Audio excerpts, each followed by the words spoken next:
Na zoezi ambalo kimsingi alikuwa kushiriki hapa ni kushuhudia majaribio ya zoezi la uokozi. Mheshimiwa mgeni rasmi, moja ya majukumu ya shirika la wakala wa meli Tanzania TASAC ni kuratibu shughuli za utafutaji na uokoaji majini. Kama unavyoona katika eneo letu hili tuna vyombo vingi vya usafiri majini. Kwa hiyo pale linapotokea dharura au majanga na tunapopata taarifa, tuna wajibu wa kuratibu shughuli hizo za utafutaji na uokoaji kwa kushirikiana na taasisi nyingine za serikali ikiwepo Jeshi la Polisi majini, vyombo vya ulinzi, vyombo vya uzima moto, lakini pia na taasisi za mawasiliano, kwa sababu tunapofanya shughuli hizi pia mnapaswa kuwa na mawasiliano sahihi wakati mnatafuta uokozi. Lakini pia linahusisha vyombo vya sekta binafsi, kwa maana ya meli binafsi au taasisi za serikali zinazomiliki meli huwa nazo zinashiriki katika shughuli za utafutaji na uokoaji. Kwa leo umefika hapa, kutakuwa kuna onyesho fupi la namna ambavyo shughuli hizo zinaratibiwa na ushiriki wa vyombo vyote vya ulinzi na usalama katika shughuli za uokozi. Kama nilivyosema, sisi shughuli yetu kubwa ni kuratibu. Kwa hiyo tunafanya coordination kuhakikisha linapotokea janga basi taratibu zinazingatiwa na tunaweza kuokoa kwa haraka. Kwa hilo ndio kubwa liloletwa hapa, lakini maelezo zaidi pia yatatolewa na mkurugenzi kutoka wizarani. Baada ya kusema hayo, karibu sana, na tunategemea zoezi letu litakuwa successful.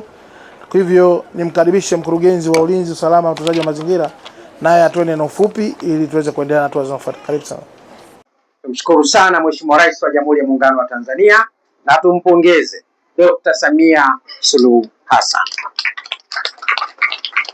Ninyi mnaona jitihada mbalimbali zinazofanywa za ujenzi wa vyuo mbalimbali vinavyowajengea weledi mabaharia pamoja na watu wote wanaoshiriki kwenye sekta ya usafiri kwenye maji, baharini, kwenye maziwa na kwenye mito yetu. Kazi kubwa inafanywa na serikali katika eneo hilo, sambamba na ujenzi wa meli pamoja na utoaji wa vifaa vya kisasa kabisa vinavyoweza kutumiwa na watu wanaoshughulika na shughuli za usafirishaji kwenye maji. Dr. Samia oye! Jitihada za serikali zinaonyesha wazi kwamba serikali ya awamu ya 6 inayoongozwa na Dr. Samia Suluhu Hassan ina dhamira ya dhati kabisa ya kufanya sekta ya usafiri na usafirishaji kwa njia ya maji iwe ni sehemu inayotegemewa katika ujenzi wa uchumi wetu, tegemezi halisi wa uchumi wa bluu. Ndugu zangu, nitumie fursa hii pia kuwapongeza wale wote waliofanya onyesho ya namna ambavyo uokozi unaweza kufanyika, lakini mmeona vifaa vya kisasa vya uokozi katika eneo hili. Hii ina maana kwamba serikali inafanya kazi kubwa ya kuwajengea weledi na uwezo mkubwa wataalamu mbalimbali katika sekta mbalimbali, tena kwa ushirikiano. Tumewaona polisi wa maji, tumeona watu wa zimamoto, tumeona watu wa TASAC na wengine pamoja na mabaharia wetu wakishirikiana kwenye jambo hili la uokozi. Sisi Kigoma tunapata matukio ya mara kwa mara yanayotokana na ajali zinazosababishwa pengine na mchafuko au hali ya hewa kwenye ziwa ama ubovu wa vyombo vyetu na kadhalika. Na tumeshuhudia matukio kadhaa ambayo yametuachia majonzi kwenye ziwa letu baada ya watu kadhaa kuweza kupoteza maisha mara kwa mara. Lakini tunaona juhudi za serikali katika kuhakikisha tunaondoka hapo kwenye ajali za mara kwa mara. Na niseme tu nimefurahishwa sana, nilikuwa naongea na mkurugenzi mkuu hapa wa TASAC na kumueleza namna ambavyo tunahitaji nguvu kazi zaidi ya watumishi wa TASAC katika eneo hili, na nikiri amenikubalia ataongeza wakaguzi katika eneo hili ili vyombo vyetu vya usafiri vinavyotoka maeneo ya Mwamgongo, Kagunga, na maeneo ya Kibirizi na maeneo mengine viweze kufanyiwa ukaguzi wa kina. Tumia fursa hii kutoa wito kwa watumiaji wote wa vyombo vya usafiri majini kuzingatia sheria na taratibu za usalama, ikiwa ni pamoja na: moja, kutumia vyombo vilivyosajiliwa na kuruhusiwa kufanya kazi. Hili ni jambo muhimu sana. Mbili, kuhakikisha vyombo vya usafiri vina vifaa vya kutosha vya kuokoa maisha kama vile life jackets. Baada ya kutokea ajali mara kwa mara, hasa ajali ile ambayo ilipoteza watumishi, tulikuwa tunapata shida sana.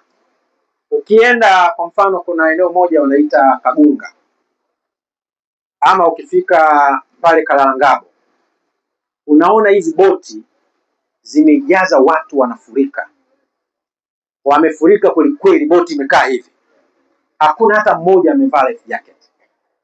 Unajaribu kujiuliza tufanye nini? Lakini pia unajaribu kuona nani anakagua vyombo hivi.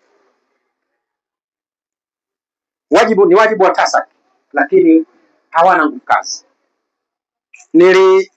Mpaka tulifikia hatua ya kushauri kwamba basi labda tutafute watumishi wa kujitolea ama vibarua ambao tunaweza tukawatrain namna ya kukagua, wakae kule kwenye au tunaita mialo, maeneo ambayo boti zinaanza safari, ili waweze kuzingatia kanuni na sheria za ubebaji wa abiria na mizigo.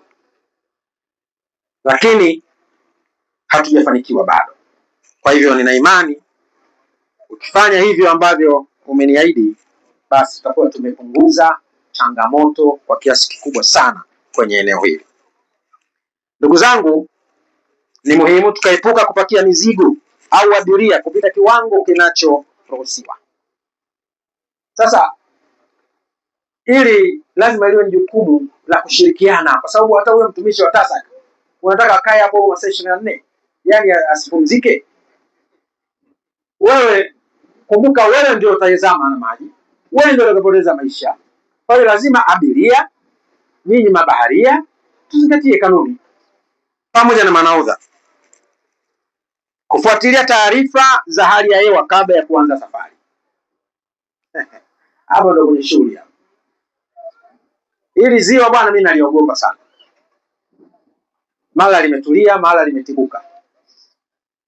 Lakini TMA wale mamlaka ya utabiri wa hali ya hewa wanatueleza karibuni kila siku hali ya mwelekeo wa upepo, na kwa maana hiyo ninyi wataalamu mnajua kwamba katika kipindi hiki hatupasi kuanza safari ama hatupasi kufanya safari kwenye ziwa Tanganyika, ikiwa baharini ama mahali popote pale.